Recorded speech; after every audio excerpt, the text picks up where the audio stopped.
자, 들어가겠습니다. 예정신고에서 마지막. 자, 잡읍시다.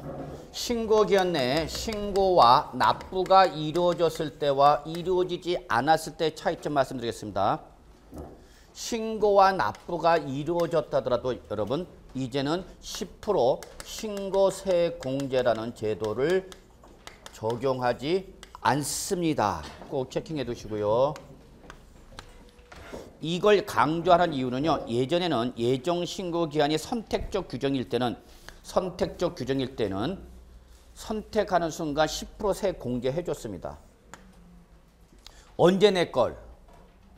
다음 연도 5월달 내 것 지금 미리 내니까 미리 내는 선납 기간에 대한 세액 공제 몇 프로 줬다고요? 10%. 그래서 예전에는 절세 기법 중에 하나가 바로 예정 신고를 하라라고 했습니다. 왜냐하면 저금리 시대에서 예정 신고를 안 하고 다음 연도 5월달에 신고 납부하면 전액을 납부해야 되는 거죠.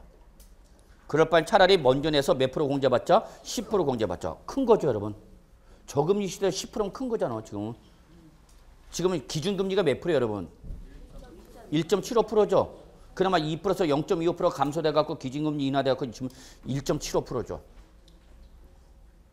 그래서 이런 저금리 시대 때에 10% 세액 공제인데 이게 2010년도에 개정되면서 선택적 규정이 아니라 강제적 규정으로 바뀝니다. 강제적. 그래서 결론은 예정신고는 선택적 규정이다, 강제적 규정이다. 강제적 규정입니다. 따라서 만약에 신고 납부를 했더라도 세액 공제를 안 해줄 뿐만 아니라 만약에 신고 납부를 안 하면 뭘 때린다? 가산세 때립니다. 가산세. 그래서 신고 불성실 가산세, 납부 불성실 가산세가 부과됩니다. 그래서 가산세가 때린다는 것은 무슨 규정이다, 여러분? 강제적 규정이라는 겁니다. 강제적 규정. 선택적이 아닙니다. 그래서 이거 체킹해 두셔야 됩니다. 이게 선택적 규정에서 강제적 규정으로 바뀜으로 인한 차이점입니다. 예전에는 해주던 공제를 안 해주고 예전에는 신고를 안 해도 가산세가 없었는데 지금 가산세를 때리겠다는 얘기입니다. 그래서 결론, 지금은 예정신고는 선택적 규정이다, 강제적 규정이다. 강제적 규정이다. 예정신고 기한 이내에 신고 납부 안 하면 가산세 먹는다. 이해하시겠습니까? 예, 여기까지가 예정신고로서 여러분이 반드시 정리하셔야 할 내용이 되겠습니다. 자, 그 다음에 357, 거기 보시면은 356쪽 잠깐 보시면요. 신고 불성실 가산세 있죠, 여러분? 부정행위로 예정신고 의무를 하지 않다. 부정 몇 프로? 40%죠. 근데 여기 개정됐죠. 그래서 국세기본법 개정되면서 이게 국외자산을 통해서 국제거래를 통해서 부당한 행위를 할 때는 옆에다 적으세요. 단 국제거래를 통해서 무슨 방법으로? 부당한 방법으로 신고 의무를 안 하면 이게 이제 60%로 개정됐습니다. 옆에다 적으시면, 위에다 적으시면 되겠네요. 그래서 40%지만 국제거래를 통해서 부당한 방법으로 사용했다. 그래서 외국에 있는 뭐 회사들이라든지 기타 외국 거래, 국제거래에서 부당한 방법 사용할 때는 이때의 신고 불성실 가산세는 40%보다 더 높은 몇 프로다? 60%다라는 겁니다. 60%.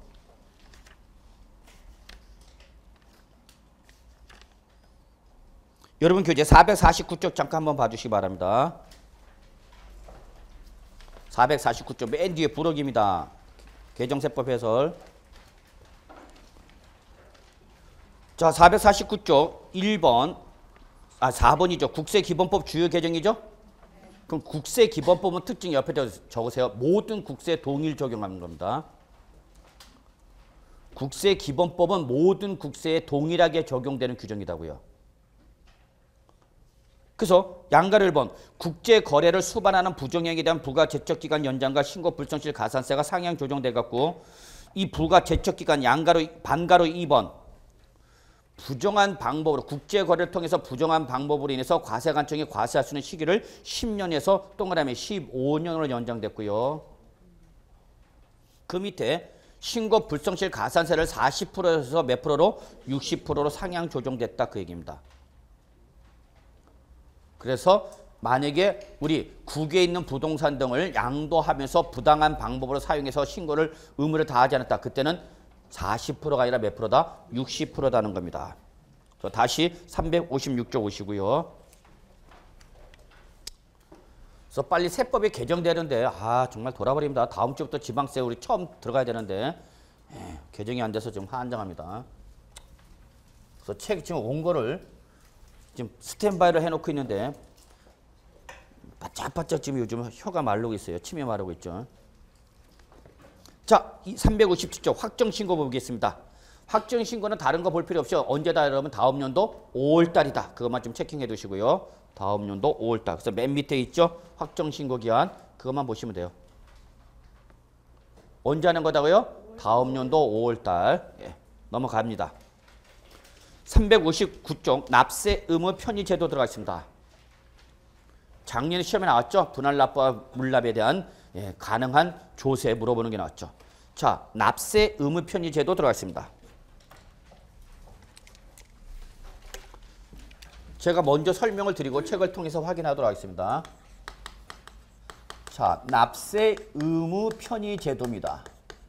글자 그대로 요거는 납세 의무자가 납세 의무를 이행하는 과정에서 편의를 봐주는 제도입니다.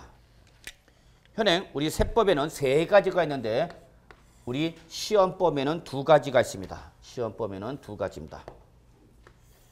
첫째, 분할납부. 분할납부는 글자 그대로 몇 번으로? 2번으로 분할하여 납부하는 걸 분할납부 또는 분납이라고도 합니다. 분납이라고도 하고요. 분할납부라고도 합니다. 둘째가 물납입니다.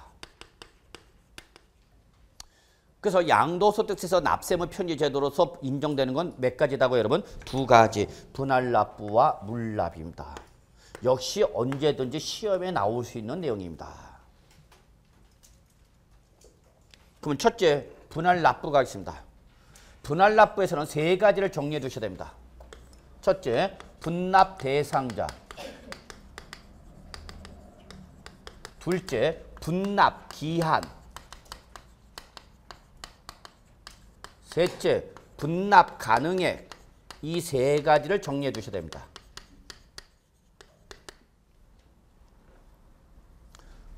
그런데 여러분 납세 의무 편의 제도는요. 특징이 뭐냐면요. 모든 납세 의무자한테 적용되지 않습니다. 그러니까 출제원이 이걸 살짝 뭘로 유도해? 모든 납세 의무자는 그러면 여러분은 어머 무슨 소리? 모둠이 아니라 누구만? 고액의 납세 의무자입니다. 고액의 납세 의무자에 한해서만 인정되는 제도입니다. 그러니까 과세관청도 누굴 좋아해? 세금 많이 내는 사람. 여러분도 어떤 아저씨를 원해? 돈 많이 벌어오는 아저씨 원하죠. 다리 짧으면 어때? 돈 많이 벌어오면 되지.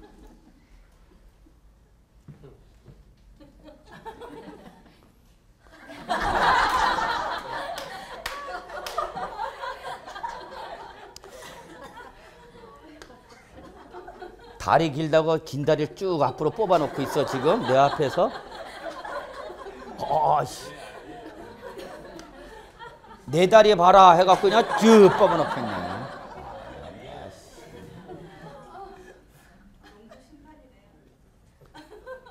자, 그래서 납세 의무 편의제도 누구한테만 인정해요, 여러분? 고액. 이게 특징입니다. 고액. 여기서 고액은 여러분 기본이 1,000만 원 초과입니다. 고액은 얼마 초과요? 1,000만 원 초과입니다. 물론 상속세, 증여세 좀 다르고요. 예. 근데 상속세, 증여세 우리 시험법이 아니니까 고려할 필요 없죠. 단 주의사항이 있죠, 여러분. 제종의 분납은 1,000만 원 초과가 아니라 얼마죠, 여러분? 500만 원 초과네요. 요거 주의하시기 바랍니다. 재산세, 제종이 뭔지도 몰라?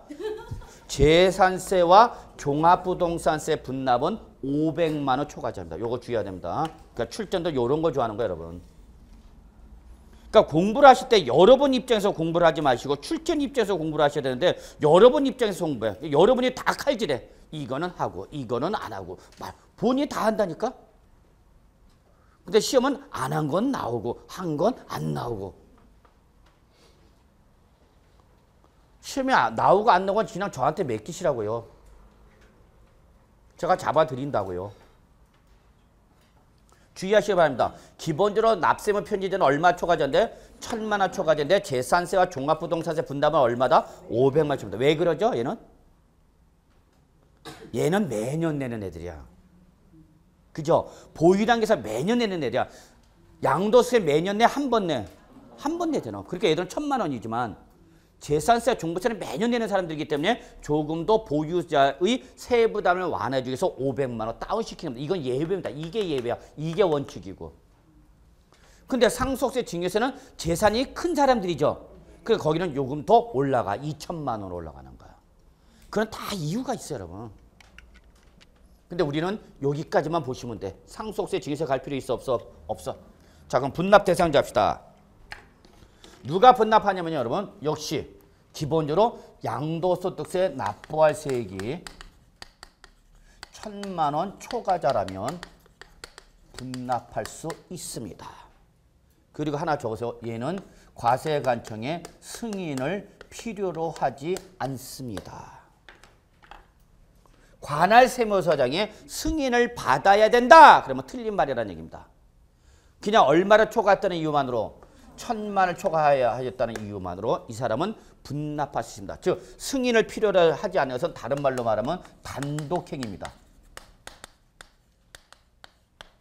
납세무자가 나 이거 2번을 나눠서 낼게 라고 의사표시하면 즉 양도소득 과세표준 확정신고 예정신고세 분납 표시를 하면 은 분납하는 겁니다.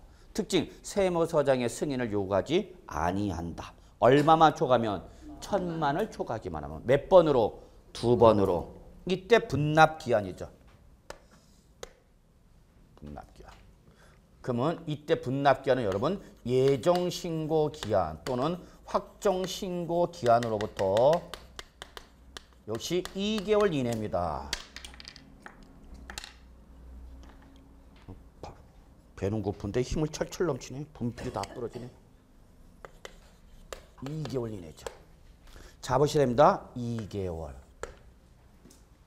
예정신고기한 또는 확정신고기한부터 2개월 이내입니다. 여기까지는 여러분이 전혀 무리 없이 잘 쫓아오십니다. 근데 이제 혼동이 발생하는 군데가 여기입니다. 많은 분들이 틀리는 분들이 여기서 헷갈려 합니다. 여러분 분납 가능에 대한 정의를 정확히 기억해 주시기 바랍니다. 분납 가능이라선 당초 기한이 아니라 분납 기한 시 납부할 수 있는 최대 세액을 말하는 겁니다. 당초 기한이 아니라 2개월 후 분납 기한 때 낼 수 있는 최대 세액을 말하는 겁니다. 그러면 분납 가능액은 얼마냐 결정은 납부할 세액이 2천만 원 이하이냐 2천만 원을 초과하느냐에 따라서 분납 가능액이 달라집니다. 그래서 납부할 세액이 1,000만 원을 초과하지만은 2천만 원 이하이다. 그러면 그 납부할 세액 중 1,000만 원을 초과하는 금액을 2개월 후에 낼 수 있다는 겁니다. 1,000만 원을 초과하는 금액을 2개월 후에 낼 수 있는 최대 세액이라는 얘기입니다. 그런데 2천만 원을 초과한다면 납부할 세액의 50% 이하가 됩니다.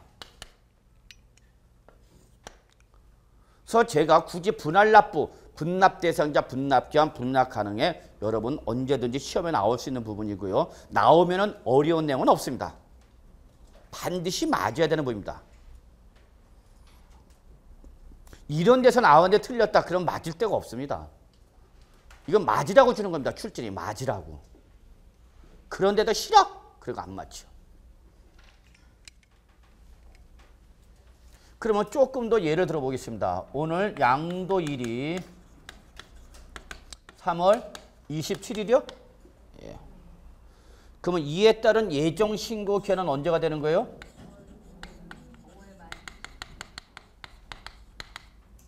5월 말일이 되는 거죠? 근데 이때 한 번에 다 안 내고 몇 번에 걸쳐서 2번. 그러면 여기다가 분납 기한은 언제가 되는 거예요? 분납 기한은 언제야? 2개월을 더하라고. 7월 말일이죠. 그러니까 결론은 5월 30일 날 당초 예정 신고 기한 때 한 번 내고 그로부터 2개월 후인 분납 기한 7월 30일 날에 한 번 내라는 얘기입니다. 몇 번에 걸쳐서요? 2번. 그러면 이때 낼 수 있는 금액이 얼마냐라는 것은 뭐에 따라서 결정된다? 납부할 세액이 얼마냐에 따라서 결정된다는 얘기죠. 자, 납부할 세액이 1,700만 원이 나왔다. 얼마요? 1,700. 그러면 분납 기한 2개월 후에 낼 수 있는 금액은 얼마란 얘기예요? 700만 원이야? 1,000만 원이야? 700만 원이요. 700만 원. 이 1,000만 원 중에서 1,700 중에서 1,000만 원을 초과하는 금액이니까 700을 7월 30일에 낼 수 있는 무슨 금액? 최대 금액. 그러면 당초 예정 신고 기한은 최소 얼마를? 1,000만 원 이상을 내줘야 된다 그 얘기입니다. 이해되셨나요? 어렵지 않죠? 예. 그러면 자. 양도자가 분납서에 그 양도소득 예정신고서에 분납칸에 나 이때 1,200을 내고 이때 500을 낼래 이렇게 표시를 해놨어요. 인정돼요? 인정된다고요. 그런데요. 분납 기한 때 그 기한에 분납세액에다가 이때 700을 내고 이때 1,000만 원을 낼래. 그러면 인정이 돼요? 안 돼요? 안 된다고요. 그래서 만약에 이렇게 내면은 어떤 일이 발생해요? 그렇죠. 가산세 부과가 됩니다. 가산세. 어떤 가산세요? 신고 불성실 가산세, 납부 불성실 가산세요. 신고는 1,700으로 했잖아. 그러니까 납부 불성실 가산세 하루당 10,000분의 3에다가 얼마 부족한 거? 얼마? 300만 원에 대한 연체 일수 들어가는 겁니다. 그래서 하루당 얼마? 10,000분의 3. 인정된다 안 된다? 안 된다. 자, 이번에는 납부할 세액이 5,000만 원 나왔답니다. 그럼 조건 보시면 되는 거죠? 그러면 분납기한 때 얼마를 내줘야 되고 최대 2,500만 원까지 낼 수가 있는 거니까 당초 기한에 얼마를 2,500만 원 이상을 내줘야 된다는 얘기죠. 이해되셨죠? 예. 자, 이때 3,000만 원을 내고 이때 2,000만 원을 내겠대요. 인정해줘요? 예, 해줘요. 그런데 이때 2,000만 원을 내고 이때 3,000만 원을 내겠대요. 인정해줘요? 안 해요? 안 해줘요. 이러면은 가산세 붙는다고요. 요거에 대한 가산세 붙죠. 이해되셨나요? 뭐 어려운 거 뭐 있어? 맞추실 수 있겠죠, 여러분? 예? 나오기만 해봐라. 자, 이번에는 물납 가겠습니다. 책 봅시다. 359쪽. 자, 분할납부 사유. 거주자로서 양도소득 과세표준 예정신고 납부세액 또는 확정신고 납부세액 밑줄 각각 얼마? 1,000만 원 초과자. 이때 분할납부는 확정신고는 물론 언제도 인정되는 거? 예정신고 당연히 인정되는 거죠. 예정신고, 확정신고 다 인정되는 겁니다. 이때 분납기한은 언제다 여러분? 예정신고 또는 확정신고 납부기한이 지난 후 몇 월 이내? 2개월 이내다 그 얘기죠. 2개월 이내 납부기한 지난 후 2개월 이내. 분할납부 가능액, 분납 가능액을 말하는 거죠. 이것은 2,000만 원 이하이면 2개월 후에 낼 수 있는 금액은 얼마? 1,000만 원 초과해.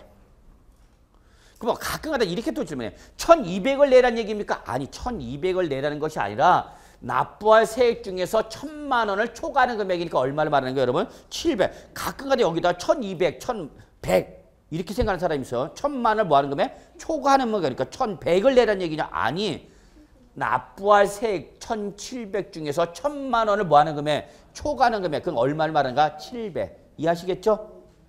게시판에 이런 질문 또 올리지 마세요.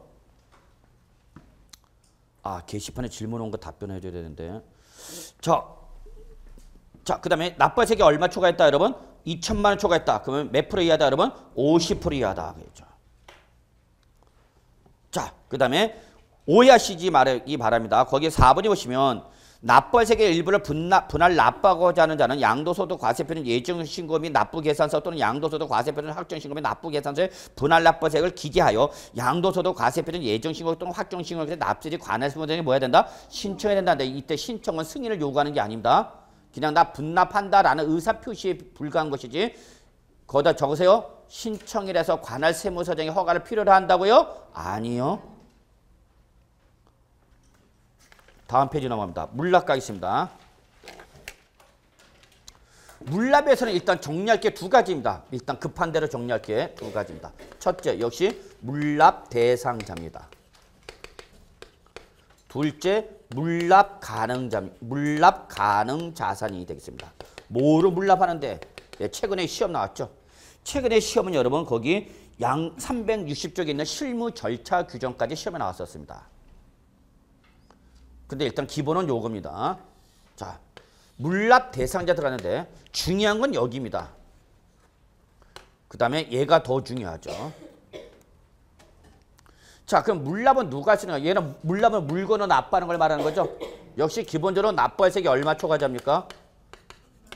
기본이 얼마? 1,000만 원 초과자입니다.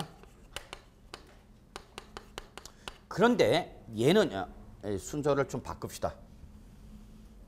얘는 반드시 양도 사유의 제한을 받아서 반드시 공익사업이나 토지 등의 취득 및 보상에 관한 법률에 의해서 협의 매수나 수용을 당한 자만이 물납할 수 있다는 게 첫 번째 조건입니다. 오로지.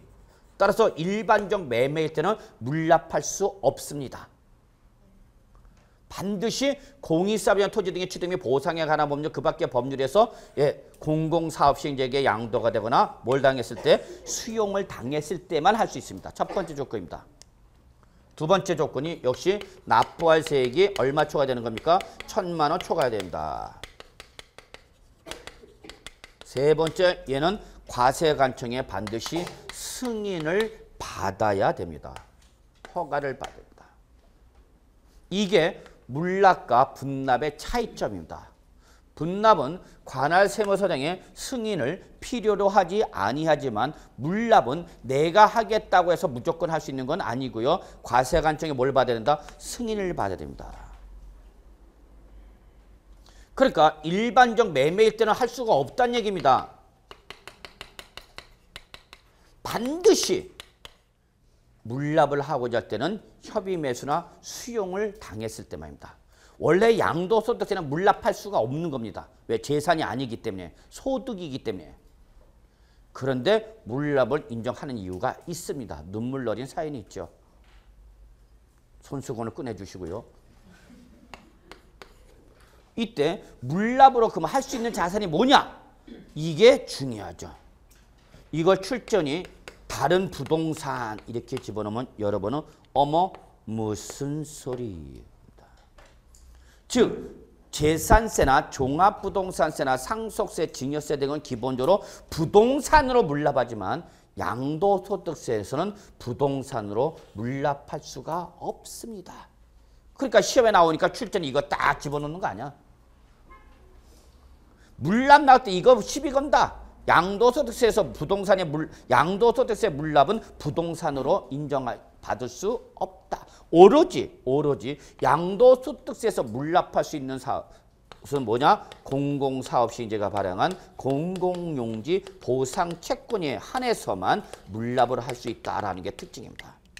이게 중요합니다. 그랬죠. 시험에 나오죠? 역시 요거를 살짝 다른 부동산으로 이렇게 말을 바꾸는 거죠. 답이 저 여기 시험 하고 손 들고 있는 거죠. 확 찍어버리면 되죠. 양도소득세는 원래 물납이 안 돼요. 왜냐하면 얘는 소득에 대해서 내는 거기 때문에 물납할 수가 없어요. 그런데 이게 왜 양도소득세에서 얘가 나오는지 요거 잠깐 한번 백그라운드 설명드리겠습니다. 마지막입니다. 자, 제 토지가 공익사업을 위한 토지 등의 취득 및 보상에 관한 법률에 따라서 여러분 공익사업 시행자에게 내 토지가 어떻게 되는 겁니까? 수용을 당합니다. 그러면 내 토지가 수용을 당하니까 당연히 나는 수용을 당하는 대가로 토지를 공공사업 시행자에게 넘겨주고 뭘 받습니까? 보상금을 받고 나오죠. 그렇죠? 그래서 부모님을 잘 만난 분은 이렇게 수용당할 토지가 있어서 보상금 먹고 팅팅거리고 사는 거고. 씨. 자, 그런데 이때 이 보상금을 공익사업 시행자가 자, 요거 예를 들어 요게 여러분 시가가 5억 원이다 봅시다. 그러면 얘가 개별 공시지가는 4억으로 나와 있어요. 시가는 얼마고요? 5. 개별 공시지가는 얼마고요? 4억. 그러면 이때에 보상금은 얼마 받아요? 한 번도 보상금 안 받아봤어? 참네. 얼마 받아요? 4억 원이죠? 정부는 얼마짜리 보고 있는가? 4억짜리 보고 있다. 이게 개별 공시지가야. 이걸로 보상하겠다는 거야, 보상. 보상가액 기준 금액이 뭐야, 여러분? 공시된 가액이에요, 공시된 가액. 그러니까 나는 뒤집어져, 안 뒤집어져? 뒤집어져. 짜증나는가? 시세가 얼마짜리를, 5억짜리를 5억을 다 안 주고 얼마만 주겠다는 얘기야? 4억. 그럼 나 버티는 거죠. 못 받겠다. 씨. 더 달라고. 그럼 이제 알받기 들어가든지. 그래서 얼마 받아, 여러분? 보상금 얼마 받아? 4억. 그런데 더 큰 일은 지금부터입니다. 이 보상금을 다 뭘로 받아야 되는데? 현금으로 받아야 되는데 현금으로 다 안 주고 최대 50%까지 현금으로 주고 나머지를 공공용지 보상 채권으로 줍니다. 최대 몇 프로까지? 50%까지. 그래서 야, 2억 원 지금 현금이 없으니까 뭘로 받아라? 채권으로 받아라. 그 얘기입니다. 그러면 나는 이 토지를 수용당했으니까 이 수용당한 토지를 다른 데 가서 대체 취득해야 되겠죠. 대체 취득하려면 얼마가 있어야 되는데? 5억이 있어야 되잖아, 시세가. 근데 돈을 받기를 보상금을 얼마만 받아? 4억. 그럼 뒤집어져, 안 뒤집어져? 뒤집어져. 그러니까 이 종전 규모를 유지해, 못해? 못해. 그런데 그 주는 얼마를? 4억을 다 현금으로 안 주고 또 스티가 얼마만? 2억만 주고 나머지 2억을 뭘로 주겠다는 얘기야? 채권이겠. 그러면 나는 이 수용당한 토지를 대체 취득할 능력이 있어져요, 없어져요? 없어지죠, 없어지죠. 결론, 지금 현재 나한테 주어진 돈은 얼마예요? 그럼 이걸 어떻게 대체 취득하냐고. 못하죠? 못합니다. 그래서 만약에 이렇게 공공사업시에 넘어가서 대체 취득하면 토지는 지방세법, 지방세 특례제한법상 취득세 면제 줍니다. 나중에 여러분 지방세 나가시면은 실무 나가시면 지방세 특례제한법 잘 공부하셔야 돼요. 그런데 그 남은 얼마 중에서 2억 중에서 또 뭘 내야 돼? 뭘 내야 돼?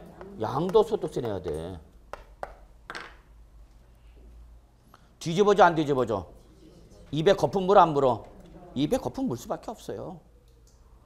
그러니까 얘는 완전히 현금이 고갈되는 거죠. 그래서 그러면 너 뭘 낼 거? 뭘 낼 거? 양도소득세 낼 거를 요걸로 내라, 그 얘기야. 이해하시겠습니까? 현금도 부족할 테니까 네가 그때 받았던 뭘로?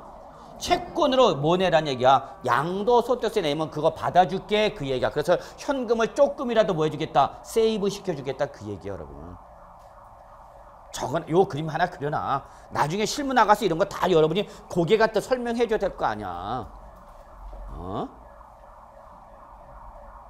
그래서 양도소득세는 뭘로?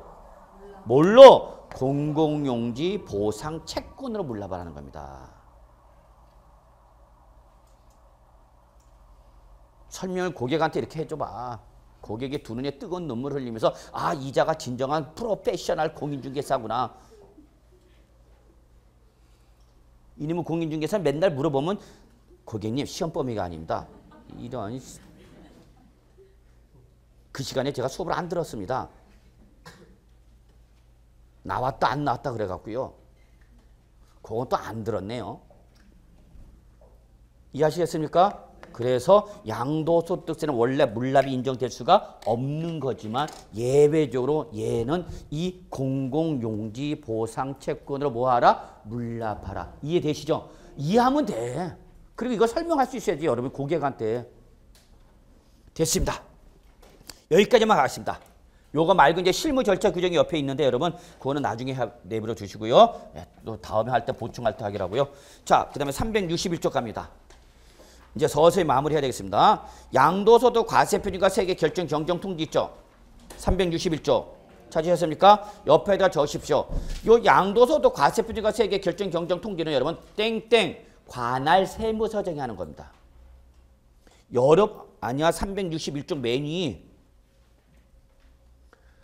찾으셨어요? 큰 4번 양도소득 과세표준과 세계 결정 경정 통지 제목 있죠? 옆에다가 뭐라고 적으라고? 관할 세무서정이 하는 규정이야. 그래서 원래는 시험에 안 나와 이런 게. 그런데 최근엔 나와요. 뭘 말씀드리냐면 시험 범위가 자꾸 어떻게 하겠다? 넓어지고 있다는 얘기입니다. 그래서 최근에 시험에 나온 게 바로 뭐냐면 다음 페이지 362쪽 동그라미 7번 얘가 최근에 3번 나왔습니다. 추계조사 결정 경정 방법이에요. 그래서 이때 추계조사 결정 경정 방법은 누가 하는 거다고요? 납세무자가 세무서장이. 세무서장이. 그래서 양도소득 과세표준과 세액을 결정 경정함에 있어서 양도가액 또는 취득가액을 밑줄 뭐로 하는데 실가로 계산하는데 그 다음에 어느 하나 밑줄 다음에 어느 하나가 바로 그 밑에는 기업과 니은을 말하는 겁니다. 그 기업과 니은 둘 중에 하나에 해당하는 사유로 장부나 그 밖의 증빙서류에 의하여 해당 자산의 양도 또는 취득 당시 실질거래가로 인정 또는 확인할 수 없을 때에는 이때 사용하는 방법이 바로 뭐고 여러분? 추계조사 결정 경정 방법이고요. 이때 추계조사 결정 경정 방법 밑줄합니다. 매매사례가액, 감정가액, 환산가액 또는 기준시가 밑줄. 그래서 이걸 매감 환기라고 합니다.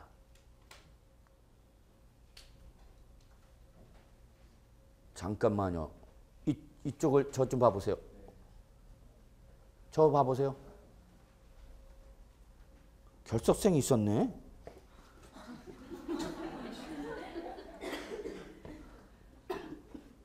사람들이 있죠? 누구 빠지는지 알죠? 네. 여기 있어. 여기에 있는 사람이 하나쯤 앉았어. 자습실에 가 있나? 결석하지 말라고 그러고 그분한테 얘기 좀 해주세요. 다음 주 부모님 모시고 오시라고. 자, 추계조사 결정 경정 방법 몇 가지 여러분? 4가지. 매, 감, 환 그리고 뭐예요? 기준시가. 매감, 환기. 그래서 뭐가 나오고 있다 여러분? 기준시가. 그래서 기준시가는 누가 사용하는 방법이에요? 세무서장이 사용하는 방법이에요. 세무서장이.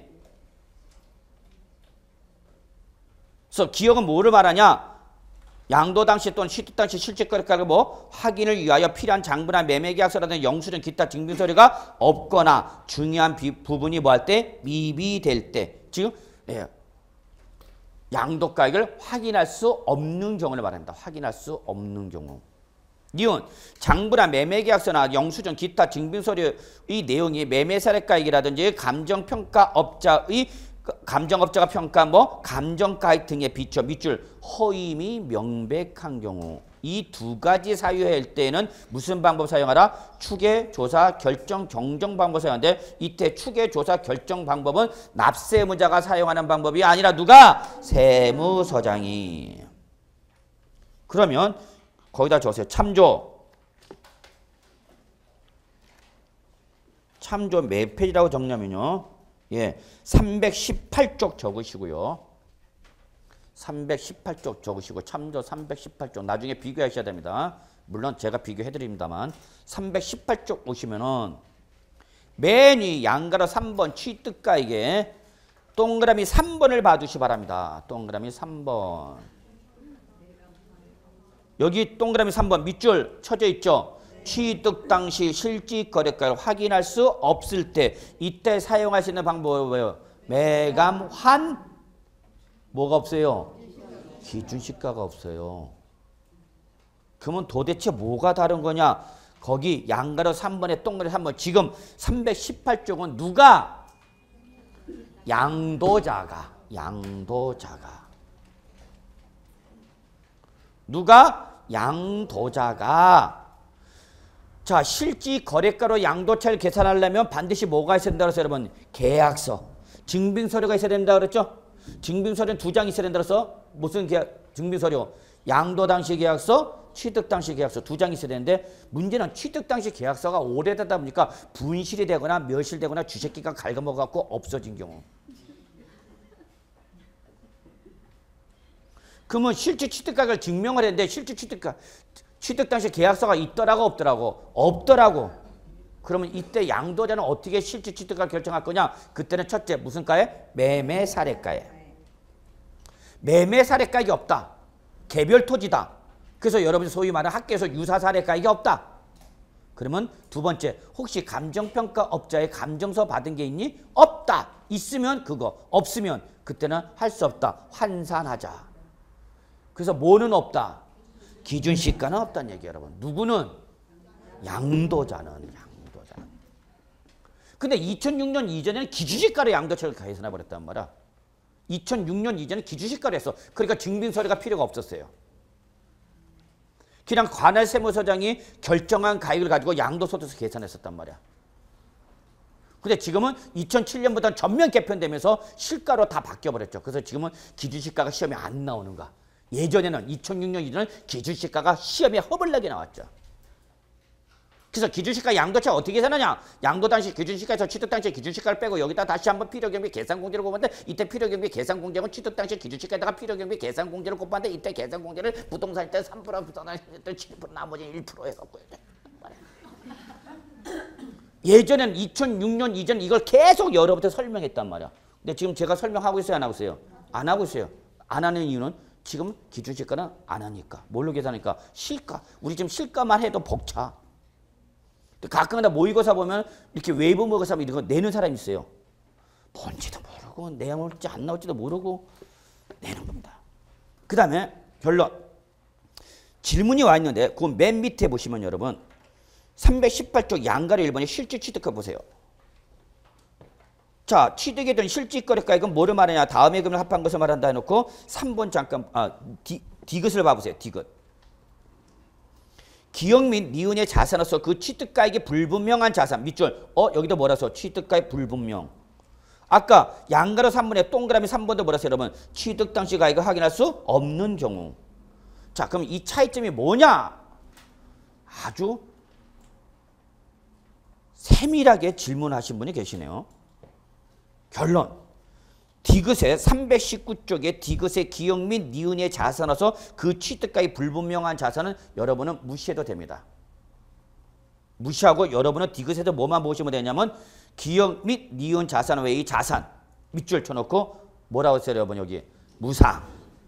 무상 취득했을 때에는 취득 당시 뭐라고 했어요 여러분? 시가. 기준시가가 아니라 시가야. 시가와 기준시가가 같아요? 다른 거예요? 다른 거야. 이 똑같은데 시가, 기준시가, 시가 들어가 있잖아. 아니야. 시가는 시장에서 형성되는 가격을 가치를 말하는 거고 기준시가는 누가? 관할세무서장이 법에서 정하는 방법부터 과세물건을 뭐 한 가액이야? 평가한 가액이야. 하늘과 땅 차이야 여러분. 그래서 상속세, 증여세는 무슨 과세다? 시가과세다 그렇죠. 시가과세. 그런데요. 거기 여러분 동그라미 1, 2, 3 이게 좀 깊숙이 들어가면 여러분이 괜히 그 동그라미 1번은 이 소득세법 시행령에 나오는 계산 구조 때문에 그런데 이 소득세법 시행령에 따르면 이 취득가격을 계산할 때는 양도소득세에서 실질 취득가격에 대한 내용을 별도로 두지 않고 기본적으로 소득세법 시행령 제89조 제1항에 나와 있는 사업소득 금액을 계산할 때 사업소득 금액을 계산할 때의 계산 시의 실질 취득가액을 이 계산을 양도소득세 끌고 와라. 그래갖고 그게 지금 여러분 책에 있는 동그라미 기역, 니은, 디귿입니다. 그러다 보니까 요게 양도소득세의 규정이 아니라 사업소득 금액 계산할 때 실질 취득가액 그대로 양도소득세 끌고 오다 보니까 뭐가 배치가 되느냐. 318종 맨 위에 동그라미 3번 취득 당시 뭐 실질거래가를 확인할 수 있는 뭐야? 매매사례가액, 감정가액, 환산가액이라고 돼 있죠. 그런데 다시 319쪽 디귿에는 뭐라고 했어요, 여러분? 취득가액 불분명할 때 뭐라고 됐어요, 여러분? 시가. 그럼 차이가 뭐냐? 차이는 디귿을 무시해버리면 된다. 그래서 디귿, 기역 및 니은의 자산, 그 취득가액 불분명 자산 있죠? 요거는 무시 그냥 적어놓으세요. 무시하고 그냥 그러면 취득 당시 실질가액을 확인할 수 없다. 그럼 뭘 사용하라는 얘기 결론은? 매감환을 사용하라는 얘기입니다. 다만 상속을 받거나 증여를 받았을 때는 이때는 뭘로 알아? 상속으로 또는 증여로 인한 취득 당시 뭘로 알아? 시가로 알아. 그 얘기입니다. 그래서 이렇게까지 좀 공부하시면 조금 힘이 들어져요. 그래서 제가 하라는 데까지만 하시고 너무 깊숙이 들어가지 마세요. 들어가면 못 나올 수가 많아져요. 법 체계가 복잡하기 때문에 그래요. 그래서 요 정도로 마무리하고요. 자, 어디로 가느냐? 자, 여러분 교재 365쪽으로 오겠습니다. 365쪽. 365쪽 7번 양도소득세 부가세입니다. 별표 수익 2개.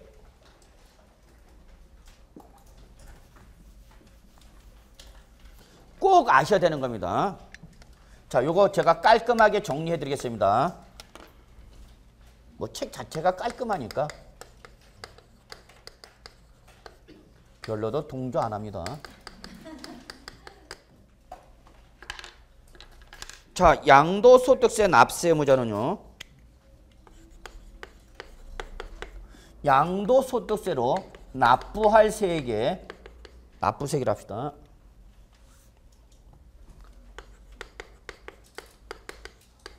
몇 프로를? 10% 뭘로 내야 된다 여러분? 지방소득세로 내야 됩니다. 근데 양도소득세를 납부하는 과정에서 뭘 받으면 감면을 받은 자는 그 감면세액에 대해서 20%를 뭐로 낸다? 농어촌 특별세로 내야 된다. 여기서 주의사항은 둘 다 원래는 부가세였는데 작년 2014년도 지방세 개편되면서 얘를 지방소득세를 부가세에서 독립세로 바꿔버립니다. 결론은 부가세나 독립세로 바뀜에 따른 세부담은 여러분의 차이가 없습니다. 다만 주의할 사항은 지방소득세는 부가세가 아니라 뭐다 여러분? 독립세로 부과한다라는 게 차이점이에요. 다시 한번 말하지만 부가세로 과세하느냐 독립세로 과세하느냐 차이점 없어요. 세액은 차이가 없어요. 다만 조세를 분류할 때 얘를 부가세로 분류를 하지 않고 뭐로 분류해야 된다 여러분? 독립세로. 이게 작년 개정사항이죠. 안 나왔네요. 작년에 나올 줄 알았는데. 그렇지만 여러분은 보셔야 돼요. 하여튼 뭐가 있는 것은 뭐가 쫓아온다? 몇 프로가? 근데 납부라는 것은 뭘 받으면? 그 감면세액에 대해서 몇 프로를? 어디로 가라? 농특세 여기 넣어야죠. 그래서 여러분 하여튼 무슨 말이 나오면 감면이 나오면 무조건 감면세액은 몇 프로를? 20% 얼른 보내요. 농특세를 무조건 보내는 겁니다. 퐁당퐁당. 그래서 여러분은 깜농! 그 기억을 주셔야 돼요. 깜농. 감면세액이 나오면 무조건 얼른 가라고요? 농특세 깜농. 태국에 놀러 가셨다 일 뭘 당했다? 그러면 여러분 깜농! 깜농! 그래 보세요. 그러면 니쿤이 올 겁니다. 걔가 누군데? 그런 분들 계십니다. 그래서 깜농 소득세가 있는 건 무조건 뭐 쫓아온다? 지방소득세 몇 프로? 10%. 자, 그래서 과세표에다가 세율을 곱해서 뭐가 나왔냐? 산출세액이 나왔어요, 여러분. 계산의 편의상 1,000만 원으로 가정하겠습니다. 그런데 이 양도물권이 조세특례 제한법 등에 따라서 감면 대상이다 하고 있습니다. 그래서 얘가 50% 감면 대상입니다. 그냥 이거 없지만 40% 할게요. 40%. 구분하기 위해서 50% 하면 반반이 나눠져 버리니까 어떤 숫자인지 헷갈릴까 봐 극단적 예를 들어서 그냥 40%짜리 할게요. 그러면 40% 감면을 받으라는 얘기는 뭐예요, 여러분? 산출세에서 몇 프로를 40% 얼마를 1000만에 40% 얼마를 400만을 산출세에서 어떻게 하라고 감해줘라 그 얘기야, 여러분. 이해하시겠죠? 그럼 얼마로 내라는 얘기야? 얼마 내라고요? 600만 원. 그러면 양도소득세는 얼마로 확정됐고요? 600만 원 확정됐죠? 그리고 이에 대해서 뭐 쫓아온다고? 지방소득세와 농특세가 쫓아와야 된다고 여러분. 이해되셨죠? 그러면 이때 납부할 세액이 몇 프로? 10% 얼마? 60만 원을 뭐로 내고요? 뭐로 내고요?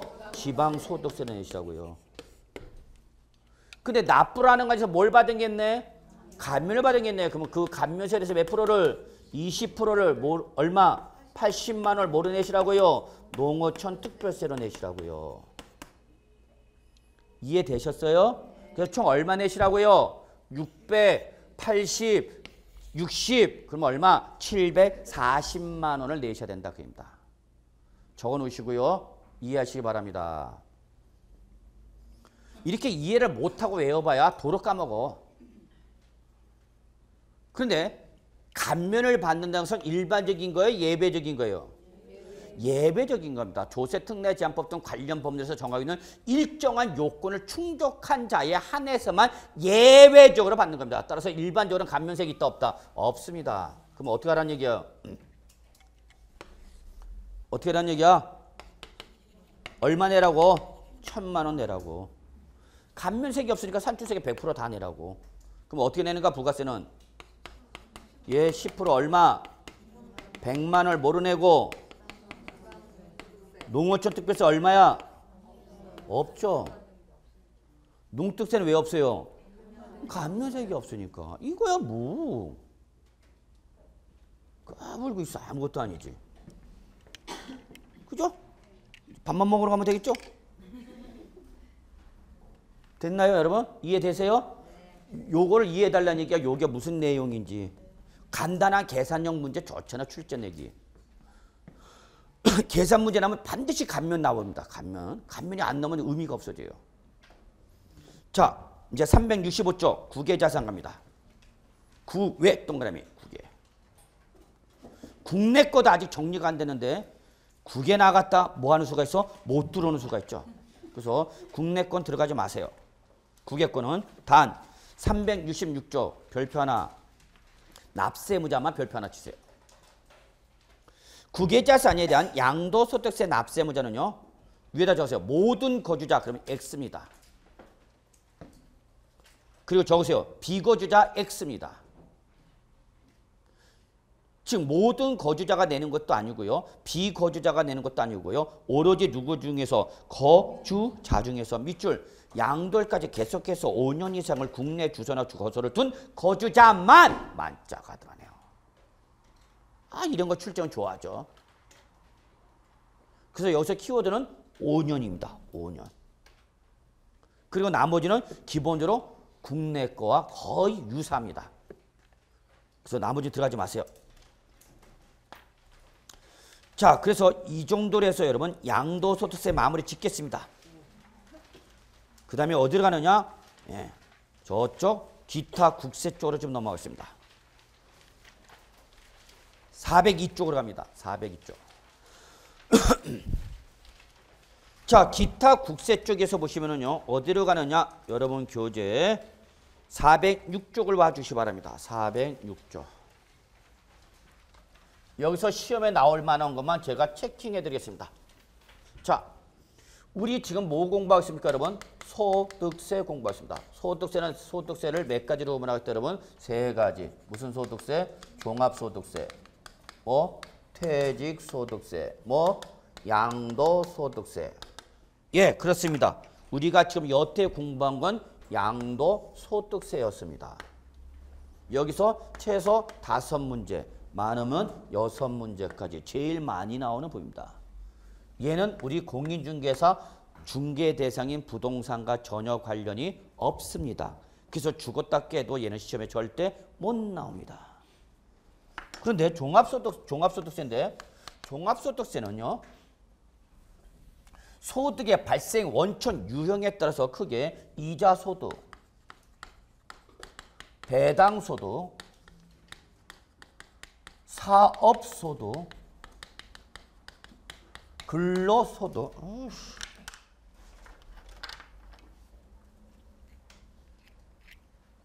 얌전하게 써야 되는데 제가 얌전하게 못 써서 연금소득 그리고 기타소득 이렇게 6가지로 구분합니다. 그래서 젊었을 때 열심히 직장을 다니거나 사업을 해서 돈을 벌어서 은행에다 예금 말고 주식회사에 투자해갖고 돈을 벌어들이고 그러다가 연령이 지나서 퇴직하면 뭘 받고? 연금 받고 그리고 나서 매주 한 번에 부푼 꿈을 갖고 소득을 노려보는 기타소득. 일주일에 한 번씩 시도해보잖아. 로또 당첨되면 기타소득이에요. 이 중에서 우리 공인중개사 시험범위에 해당하는 것은 요 사업소득에서 부동산과 관련된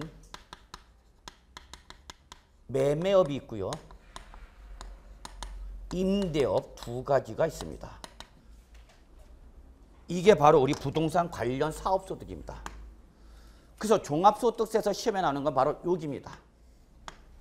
부동산 매매소득, 부동산 매매업과 임대업에 대한 소득인데 얘는 시험에 거의 안 나오고 있습니다. 거의 안 나오고 있습니다. 25번 시험을 보면서 나온 적은 2번밖에 없습니다. 2007년도 7회 때 하고 8회 때 그때 아마 나왔을 겁니다. 그 전 그 후로는 안 나오십니다. 그러나 부동산 임대소득에 대한 것은 매년 한 문제, 최근 5년 이상 계속 한 문제가 출제되고 있는 부분입니다. 그래서 부동산 임대소득 들어갑니다. 부동산 임대소득. 그래서 여러분 교재 406쪽에 나와 있죠. 부동산 임대소득. 자, 여기서 시험에 나올 만한 거 먼저 잡아드리겠습니다. 일단은 양가로 2번 부동산 임대소득의 범위 별표 하나 잡습니다. 부동산 임대소득의 범위 양가로 2번 어디다 동그라미 별 쳐. 양가로 2번이 별표 치라고 부동산 임대소득의 범위. 그 다음에 다음 페이지 408쪽 양가로 4번 비과세 주택임대소득 있죠? 별표 3개. 공인중개사 이거 모르면 안 돼. 그 다음에 409쪽 부동산 임대소득 금액의 계산 있죠? 별표 2개. 여기가 올해 또 개정됐죠. 예, 그 다음에 411쪽은 사업소득이죠? 부동산 매매업이죠? 보실 필요 없다고. 공부할 게 없는 사람들만 보세요. 그러면 지금 공부할 게 많은 우리는 어디 보냐? 예, 406쪽 봅니다. 일단은 부동산 임대소득의 범위 잡아드리겠습니다. 부동산 임대소득세 과세 대상은 뭐냐? 첫째, 부동산. 그러면 또 누가 나와야 돼?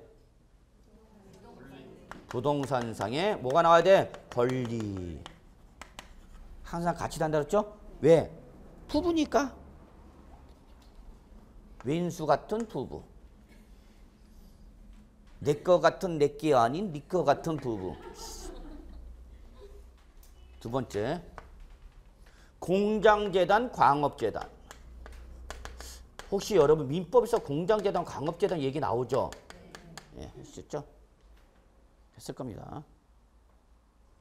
제가 실제 한번 공장재단에서 저당권, 담보권 설정할 때 아주 죽는 줄 알았습니다. 이 공장재단, 광업재단은 누구를 위한 권리입니까? 채무자를 권리입니까? 채권자 권리입니까? 채권자 권리를 위한 건데, 채권자. 모 지점에서 대출 승인이 들어왔는데 제조업체에 대출하는 겁니다. 제가 다니던 은행은 주택금융을 전문으로 하는 기관이 때문에 일반 대출이 안 나가는데 뭐 워낙 우리 지점에 그 기여도가 있어갖고 일반 대출에 긴급 자금 대출 들어와서갖고 승인이 들어왔어요. 그래서 이제 심사하는데 담보원을 보는데 담보원으로서 개인사 그 대표이사를 개인자격으로 연대 보증시키고 그다음에 담보를 제공받는 과정에서 공장이 있습니다. 자, 이게 뭐예요, 여러분? 공장, 건물과 밑에 있는 토지입니다. 얘 담보 잡아요, 못 잡아요? 잡죠. 뭐니까? 부동산. 그럼 부동산에 대한 담보권은 어떻게 설정하면 되죠, 여러분? 부동산 어떻게 담보받아?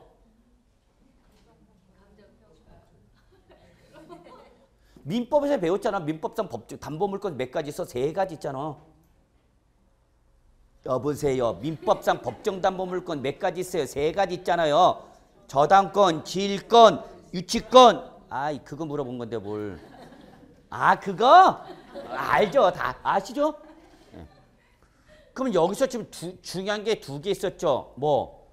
부동산에 대한 담보물권은 저당권, 동산에 대한 담보물권은 질권. 그렇단 말이야.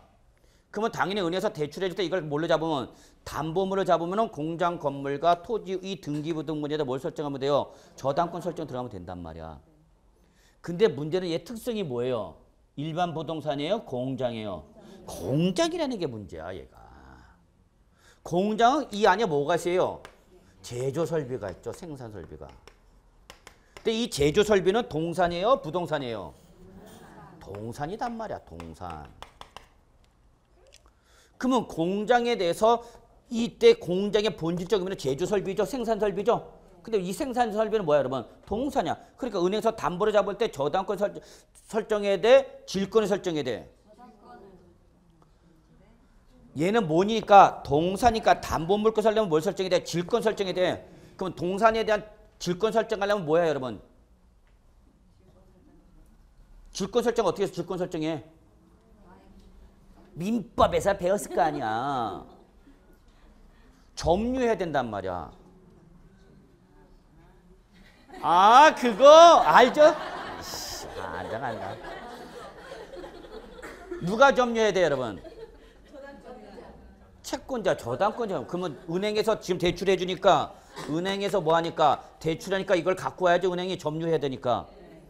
그러면 은행에서 이걸 갖고 오면 얘는 어떻게 돼? 이해하세요? 그래. 그러면 네가 계속 이걸 갖고 있어. 생산 돌려. 그리고 이 동산을 뭐로 만드는가? 목록표를 만들어요. 목록표. 그래 놓고 이거를 공장, 건물과 토지와 함께 이 동산을 하나의 세트로 묶어서 담보 설정하는 게 바로 공장재단이에요. 알아?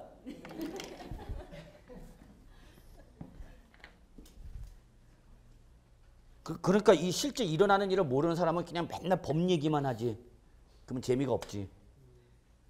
이게 실제 일어나는 일을 얘기를 해줘야죠. 아. 자, 그 다음에 공장재단, 광업주 똑같은 거예요. 광고에 대해서 담보 설정해서 대출할 때 얘기하는 겁니다. 이건 한마디로 은행도 채권자를 위해서 만든 권리입니다. 그냥. 그 다음에 하나가 바로 이제 뭐예요, 여러분? 채굴에 관한 권리죠. 채굴에 관한 권리입니다. 이 3가지가 타켓입니다. 자, 이거를 하나같이 모함으로써 대여함으로 해서 발생하는 소득입니다. 대여. 시간은 없고 대여. 그래서 여러분은 어디다 초점 맞추시면 되냐? 부동산 또는 부동산에 관한 권리를 모함으로써 대여함으로 발생하는 소득이 바로 뭐다, 여러분? 부동산 임대 소득이 되겠습니다. 이거는 여러분 안 보셔도 돼요.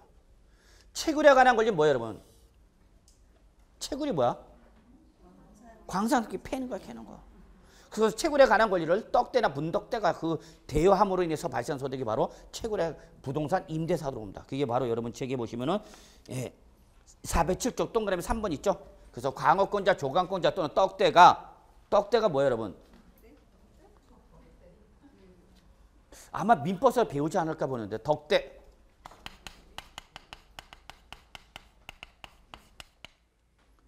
덕대, 분덕대, 광업권자, 조강권자.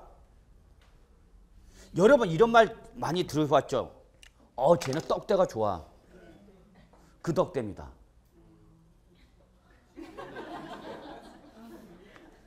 이 덕대가 이 광산에서 소위 말하는 십장 이것을 말합니다. 그 사람들 통제하는 사람들.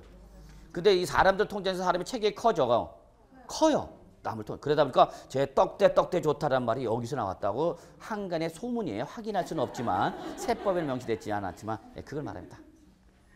그래서 결론, 광고권자, 조강권자 또는 떡대가 뭐 채굴에 관한 권리를 시설과 함께 뭐하면 대여하면 그것도 뭘로 보겠다? 임대소득. 그러면 결론, 시험에 나오면 어디다? 여러분은 타켓을 여기다 보라 그 얘기입니다. 여기는 그냥 보기만 하시고 공부할 때는 어디다? 여기다. 그러면 자 여기서는 하나만 기억하시면 돼요. 결론은 부동산은 여러분 모든 부동산이 다 과세 대상입니다. 모든 부동산을 뭐함으로 인해서 임대함으로써 발생하면 다 과세하겠다는 얘기입니다. 법률상 형식적 요건에 불리면 묻는다, 묻지 않는다? 묻지 않는다. 자, 건축법상 건축허가를 받지 아니한 무허가 건물이 임대해줬습니다. 무허가 건물 임대해줬습니다. 그래서 소득 임대로 들어왔습니다. 과세합니까? 안 합니까? 합니다. 측량, 수로, 조사 및 지적에 관한 법률에 따라서 지적공부에 지목이 등재되지 아니한 나대지를 임대해줬습니다. 과세합니까? 안 합니까? 합니다. 모든 부동산이 간다. 그래서 얘는 시험에 안 나옵니다. 시험은 얘가 나옵니다. 부동산에 관한 권리는 그러면 어디까지를 부동산에 관한 권리를 보냐. 요게 초점입니다. 이것 때문에 하는 겁니다. 첫째, 전세권과 임차권이 바로 부동산 임대사업소득세 과세 대상이 되는 부동산이고요. 부동산에 관한 권리고요. 지상권과 지역권은 부동산 임대사업소득세 과세 대상이 아닙니다. 그래서 지상권과 지역권은 이거를 대여했다더라도 부동산 임대소득으로 보는 것이 아니라 기타 소득으로 봅니다. 그래서 결론은 부동산 임대소득세 과세 대상이 아니다. 그입니다. 이걸 기억해 두셔야 됩니다. 그래서 부동산 임대소득세 과세 대상이 되는 권리는 뭐를 말한다? 여러분 전세권과 임차권을 말합니다. 그래서 여러분 어떻게 하시면 되냐? 지상권 할 때 지자, 지역권 할 때 지자, 앞자 두 글자 따서 HG. 아니 우리 애들이 아가들이 뭐 이렇게 뭐 땅바닥에 떨어지고 막 이렇게 주워 먹으려고 그러면 엄마가 뭐라 그래? HG. 그게 여기서 나온 거야. 지상권과 지역권. 어떻게 가자고? HG. 지지는 임대소득세 과세 대상이다 아니다? 아니다. 과세 대상이 되는 권리는 뭐만이다? 전세권과 임차권입니다. 그것만 좀 체킹해 두시고요. 다음 어디로 가느냐? 408조. 1주택 소유자의 임대소득가 있습니다. 별표 3개 제일 중요합니다. 이때 여러분이 꼭 기억할 게요. 여러분 1주택 할 때 1주택은요. 임대주택수를 말하는 것이 아니라 임대사업자의 소유 주택수를 말합니다. 소유 주택수입니다. 1주택은 임대주택수가 아니라 뭐다? 소유 주택수입니다. 그러면 1주택을 임대함으로 인해서 발생하는 소득은 과세를 하겠다 안 하겠다? 안 하겠다는 얘기입니다. 결론, 여러분 나중에 공인중개사 되시면 이 임대사업자 잘 잡으셔야 되고요. 지금 주택 임대사업자에 대한 과세 완화예요? 과세 강화예요? 과세 강화입니다. 강화. 잡아내겠다는 얘기입니다. 하나라도 주택 임대에서 임대료 받으면 다 받아내겠다 그 얘기입니다. 지금. 그러니까 서민들이 내는 세금은 악착까지 받아내겠다는 얘기입니다. 지금. 그러게 뭐라 그럽니까? 증세는 아닙니다. 그래서 작년 3월달 4월달 부동산 임대서 주택 임대소득 과세 방침 해갖고 한번 나왔다가 정부 발표했다가 여론이 한번 시끄럽게 일어났죠. 그동안 주택에 대한 전세나 임대로 인해서 소득세 내다가 안 내다가 그거 하나 주택 하나 임대로 그걸 과세한다고 해서 거센 저항이 일어났죠. 물론 우리는 관련이 없었어요. 저만 신경 쓰였죠. 그래서 한번 여론이 들끓었습니다. 그래갖고 정부가 작년에 완화합니다. 알았어. 당장 과세는 안 하고 그러면서 개정합니다. 이게 또 올해 개정된 겁니다. 자, 어쨌거나 1주택자입니다. 그럼 여러분 판단하겠습니다. 자, 갑씨가 A주택을 가지고 있고요. B주택을 가지고 있습니다. 자, A주택을 거주하고 있고요. 조금만 더 할게요. 요거 하면서. 그 다음에 B주택을 뭐 했습니까? 임대 줬습니다. 자, 여러분 실무 나가면 다 이거가 고객이 여러분한테 이런 거 생각하면. 그러면서 갑이 옵니다. 여러분한테. 공인중개사님, 저 이 비주택 임대하고 있고요. 월세 받고 있는데요. 임대료 받고 있는데요. 저 소득세 과세 대상이에요? 비과세, 임대소득 과세 대상이에요? 비과세 대상이에요? 이렇게 물어보죠. 뭐예요? 여러분이 말 한마디에 이 사람은 소득세를 내거나 안 냅니다. 그 내고 안 내고에 따라서 안 내도 될 걸 낸다든지 내야 될 걸 안 내면서 가산세 두드려 맞으면 그 상담한 자는 다시 그 상담을 한 공인중개사 잡으러 옵니다. 미스퀴 나와. 결론 냅시다. 비과세 받아요? 못 받아요? 가. 예? 못 받아요? 받아요? 못 받아요? 뭐야? 받아 못 받아? 예. 비과세 안 해준다고요. 얘는 비과세 대상 아닙니다. 정확히 하십시오. 아이씨 네가 1주택 임대하면 비과세라며. 여기서 주택은 임대주택수가 아니라 뭐랬어요 여러분? 소유주택수입니다.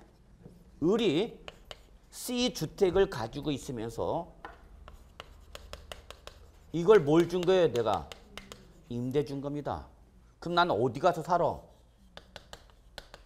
서울역 갈 수는 없잖아. 물론 서울역 있는 분들도 계셔요. 전 서울역 가기 정말 싫습니다. 어떻게 보면 서울역은 상징성을 띠고 있는데 내 서울이라는 상징성을 띠고 있는데 거기 가면요. 정말 불쾌하기 짝이 없습니다. 자 보세요. 을이 C주택 하나를 갖고 있으면서 그걸 뭘 줬어요 여러분? 임대 줬습니다. 그래서 뭐가 들어옵니까? 임대로 들어오죠. 근데 내가 그 하나밖에 없는 주택을 임대 주택이면 나 어디 가야 돼 여러분? 임차 가잖아. 그러니까 이 비용을 뭘로 내는가? 임차로 전가시켜버리는 거죠. 그러니까 이때는 과세하마 안 하마? 안 하마 그 얘기 여러분. 그래서 이때의 이 비과세는 뭐예요 여러분? 1주택 소유자의 주택임대수입니다. 1임대주택수가 아닙니다. 1소유주택에 의한 임대일 때 비과세랍니다. 이해하셨죠? 저 동그라미 1번 뭐라고 했어요 여러분? 한 개의 주택을 소유하는 자입니다. 한 개의 주택을 임대하는 자가 아니라는 얘기야. 그걸 출제는 말 바꿔. 그러면 잡아내야 된다고. 한 개 주택을 임대하는 자의 주택임대소득은 비과세 대상이다. 맞다 틀리다. 아니라니까. 1주택을 한 개 주택을 소유하는 자의 주택임대소득이 비과세다고. 적어놨어요 여러분? 출제는 어떻게 바꾼다고? 임대. 이러면 여러분은 아니다고. 1주택 소유를 임대할 때다고. 그러니까 주택수가 소유 주택수가 몇 개일 때야? 하나. 요 10원 요 을이야. 을이 비과세가 대상이 되는 거고 갑은 비과세 대상이 아니야 여러분. 구분하시죠 이제. 네. 그런데 이 조건을 충족했다가 비과세를 안 해주는 경우가 두 가지가 있어요. 첫째. 무슨 주택? 고가주택. 고가주택. 그래서 기준시가가 얼마 초과한 주택? 고가주택. 그 다음에 두 번째 국외주택. 국외주택. 그래서 결론은 이 1소유 주택에 임대를 하더라도 뭐일 때는 무슨 주택이거나 고가주택. 그 다음에 무슨 주택? 국외 주택은 비과세가 적용될 여지가 없다는 얘기입니다. 그러면 여러분이 신경 써야 될 게 고가주택입니다. 그래 나 고가다. 얼마를 말하는가 고가는? 9억 초과. 양도소득세 고가주택 얼마 초과? 9억 초과. 그런데 차이점이 있어요. 양도소득세는 실질거래가 기준입니다. 근데 부동산 임대사업소득에서 말하는 고가주택은 여러분 밑줄 기준시가 기준입니다. 기준시가. 실가가 아니라 양도소득세는 실가가 9억 초과지만 부동산 임대소득은 실가가 아니라 뭐다 여러분? 기준시가. 다른 말로 말하면 뭐예요 여러분? 공시대인가예요. 공시대인가니까 뭐예요 여러분? 개별주택가격 또는 공동주택가를 말합니다. 이게 양도소득세의 고가주택과 부동산 임대사업소득에서 말하는 고가주택의 차이점입니다. 둘 다 얼마나 똑같은데? 9억 초과는 똑같은데. 다만 기준이 다르다. 양도세는 무슨 가 기준이다 여러분? 실가. 그러나 주택 임대소득 비과세는 기준시가. 즉 공시된 가액인 개별주택가격 공동주택가를 따진다. 그 다음에 동그라미 2번이 올해 신설된 겁니다. 여기는 지금 안 들어갈게요. 안 들어가고요. 올해 신설된 규정도 아마 체킹해 두시고요. 나중에 개정세법 할 때 한번 몰아서 한꺼번에 쭉 설명을 좀 드리도록 하겠습니다. 그 다음에 409쪽에 보시면은요. 부동산 임대소득금의 계산이 있죠. 예, 요것도 조금 고급 단계에서 좀 좀 설명드리고자 합니다. 여기서 여러분이나 참고 우리 요거는 말씀드리겠습니다. 임대소득. 자, 여러분 한번 제가 그렇습니다. 오늘 제가 좀 늦은 대가로 여러분들 하나 팁 하나 말씀드리겠습니다. 저거 고가의 강의인데, 자, 임대를 하는 방법에는 여러분 두 가지가 있습니다. 뭐죠, 여러분?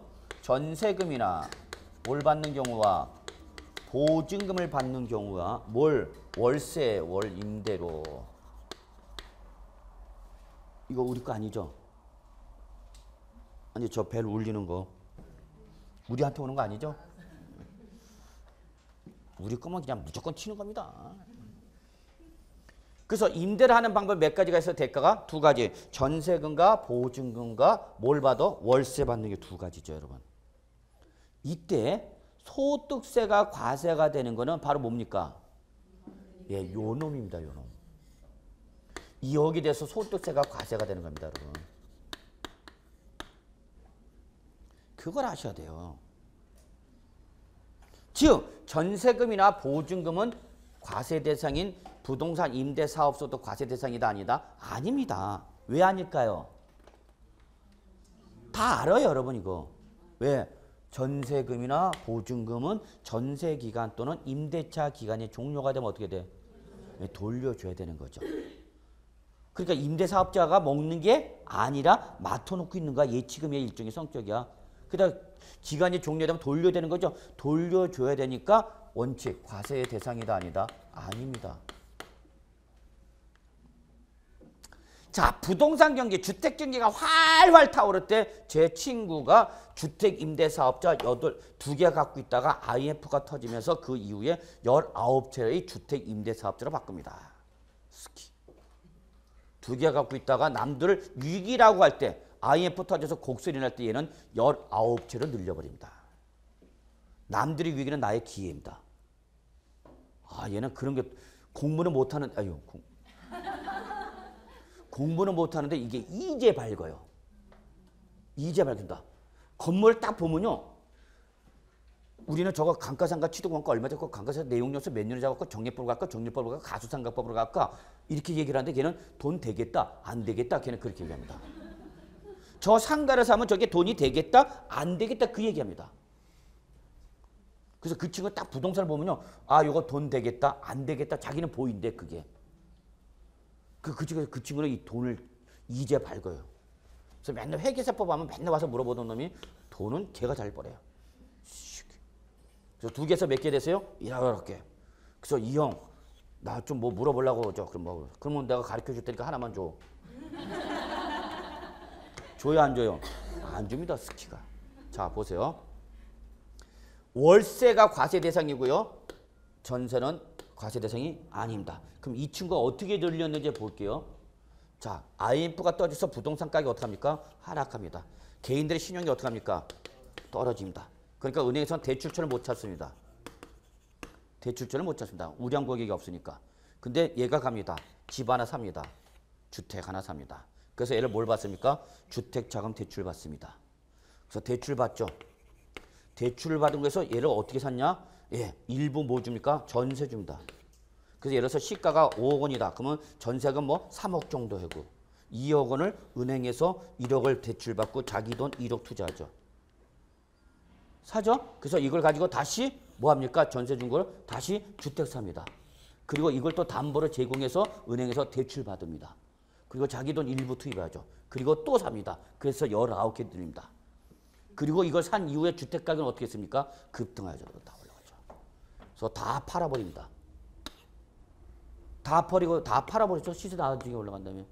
그러니까 그동안 보유기간 동안에 뭐 먹고 보유 동안 뭘 먹고 임대소득 먹고 나중에 부동산 주택가 원상 회복해서 시가 올라가니까 어떻게 하고 처분하고 양도책 먹고 그래서 돈 벌었죠. 이쪽은. 적지 않은 금액 벌었습니다. 다 털고 그 다음에 다시 주택 가격이 떨어지니까 또 다시 하나씩 사드리고 있습니다.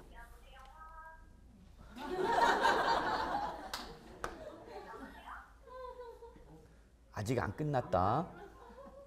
자, 그래서 여러분 여기 결론. 내가 뭘 받으면은 여러분 전세금이나 보증. 그럼 여러분 보세요. 보증금을 1억을 받고요. 월세를 200만 원이 받는 분이 계시고요. 보증금을 2억을 받고요. 월세를 100만 원이 받는 분이 있습니다. 임대 조건이 A와 B가 있습니다. 여러분은 이제 의사결정해야 됩니다. 여러분이 컨설팅 해줘야 됩니다. 저 임대사업자 때 어떤 식으로 임대할 것이냐. A를 선택합니까? B를 선택합니까? 네? 자, 다른 거는 실제 여러분은 의사결정해야 되는데 저는 이것만 물어보겠습니다. 자, 세부담 측면만 고려해 보겠습니다. 세부담 측면에서. 그럼 여러분은 A 조건을 추천한다, B 조건을 추천한다? B 조건을 충족해야 될 수밖에 없죠. 소득세만 과세를 한다면 소득세 다른 건 고려하지 말고 다른 건 다시 경제적 의사결정을 해야 되겠지만 A를 선택하죠. 그러면 똑같은 부동산이라 하더라도 B 형식을 취하는 사람은 세금을 많이 낸 데 반해서 적게 내는 데 반해서 A 방식을 취하는 사람은 세금을 많이 내죠. 이해되세요? 똑같은 주택인데도 임대 조건에 따라서 달라진다는 얘기야. 그러니까 과세관청은 뒤집어져 안 뒤집어져? 뒤집어지죠. 얘들 뭘 안 받고 차라리 얘를 안 받고 다 뭘로 받아? 다 뭘로 받아? 보증금. 그러면 결론 내겠습니다. 임대사업소득세 안 내려면 뭐 하면 됩니까? 다 전세 받으면 됩니다. 이해되세요? 뭘로 받으면 된다고요? 전세. 그러면 월세를 안 받고 전세를 받는 사람과 전세금을 안 받고 월세를 받는 사람과 과세 형평성에 문제가 발생이죠. 그래서 그러면 되니까 안 되니까 과세관청이 뜻도 그렇게 만만치 않죠. 그래. 너 뭘 받으면 보증금을 받으면은 이거를 은행 등에다 예치했다 가정했을 때 뭐가 발생해? 이자. 그 이자를 뭘로 보겠다? 월세로 저는 보겠다. 그러기에 바로 간주임대료입니다. 이걸 뭐라 그런다고 여러분? 간주임대료. 실제 임대료 받았는데 안 받았는데 안 받았지만 그 받은 뭐에서 보증금에서 국세청장이 공시하는 정기예금 이자의 상당만큼 월세가 발생한 걸로 봐서 때리겠다는 게 바로 뭐다 여러분? 간주임대료입니다. 그래서 A, B, C라는 임대 조건과 관계없이 어느 정도 과세 대상 소득 금액을 균형시키겠다는 게 바로 뭐다 여러분? 간주임대료입니다. 그런데 저 간주임대료에 대해서는 현재 주택은 적으세요. 주택은 여기 우리 책에 보시면 어디 나오냐면요. 거기에 410조. 나중에 임대사업 실무 나가시면 정말 이거 공부 많이 하셔야 됩니다. 임대사업. 매니 다 왔어. 이제 다 왔어. 매니 B주택이 간주임대료 했죠. 주택을 대여하고 보증금을 받은 경우는 자 밑줄 3주택 이상을 소유해야 됩니다. 첫 번째 조건. 두 번째 조건, 그때 받은 보증금의 합계액이 3억 원 초과해야 됩니다. 단 3주택 이상자냐 아니냐를 따질 때는 1세대당 전용면적이 85제곱미터 이하로서 기준시가가 3억 이하인 주택은 2016년 말까지 주택수에 잡지 말합니다.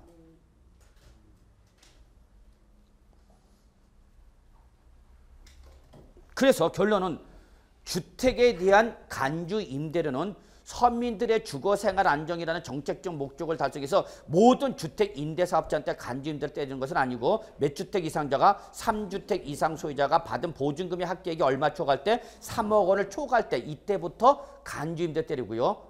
그러나 상가는 모두 때립니다. 상가 등은 주택을 제외한 건물 등일 때는 무조건 다 때립니다. 그러면 여러분 다시 상가를 임대할 거냐 주택을 임대할 거냐가 또 달라지는 거죠. 그런 걸 여러분이 컨설팅 해줘야 된다. 저는 그렇게 얘기하거든요. 여러분이 이렇게 달라짐에 따라서 과세 문제를 할 때 그 고객한테 부동산 투자하고자 하는 사람한테 뭘로 하는 것이 유리하다는 것을 여러분이 뭔가 제시할 수 있어야 된다는 얘기죠. 제가 얘기하는 건. 상가를 임대했을 때와 주택을 임대했을 때 다주택자일 때 소규모 주택 사람들 때 뭐가 달라지는 걸 여러분이 보여주고 그걸 얼른 갑시다. 그래서 상가 삽시다. 주택 삽시다. 그래서 임대하면은 이거 임대를 얼마큼 보증료 어느 정도 고정 수입 확보하니까 좋습니다. 그걸 여러분이 끌고 나가야 되잖아. 실무 나가셔서 끌고 나갈 수 있겠어요?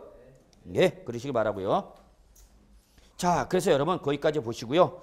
자, 그래서 2번은 여기까지 하겠습니다. 여기까지만. 그리고 나머지 지금 실무 절차적인 규정은 다음에 하는데 자, 다음 여기까지 해서 여러분 국세 마무리 짓고요. 다음 주가 이제 4월 달이죠.